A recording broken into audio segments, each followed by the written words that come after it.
Well, these days we hear a lot about neighbor wars. Remember the guy we told you about last week who actually shot his neighbor over dog poop? Crazy story there, but it's nice to hear this kind of story about kind neighbors. And once again, it comes from the Midwest. A man in a Chicago suburb was in need of a liver. Not one, but two neighbors stepped forward to help. ABC's Barbara Pinto has this remarkable story. In the prime of his life, Darren Conrad's life was slipping away, a deadly liver disease reducing this once active 6-foot-tall husband and father to just 120 pounds. I was scared. You know, I'll admit that there's a lot of things that go through your mind. Would he ever ride his Harley again, play ball with his children? I want to be there for my kids when they grow up. I want to be a good dad, a good husband. You know, you see the love of your life going through something like this, and you know, you just want to do anything and everything possible to help. His doctors warned without a liver transplant he would not survive, so Darren's wife bared her soul in an emotional letter. I struggle to put into words what I am feeling.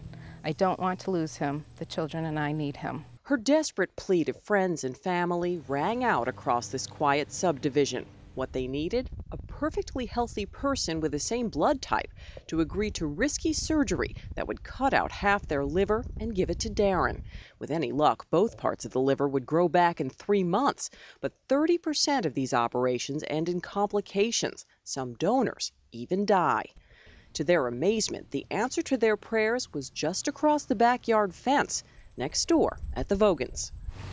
I knew I needed to do something to help. Tracy Vogan was a blood match, but in the operating room, a devastating setback. Doctors discovered problems preventing Tracy from being a donor. It was heartbreaking. That's when the neighbors across the street stepped in. Dawn Strand raced to the hospital the minute she heard the news. I was like, I'm just going to go and get tested and see what happens, because it was just that kind of a crazy emotional reaction. What are the odds? It's amazing. Like winning the lottery. Great. To have both of them do this. Now, after that second successful surgery, Darren is playing catch with his son, healthy and back on his Harley. I mean, I owe so much to both of them for doing what they did for me. It's amazing. Darren Conrad never imagined that living on this suburban street would save his life, that neighbors could become family. My girls. Barbara Pinto, ABC News, Plainfield, Illinois.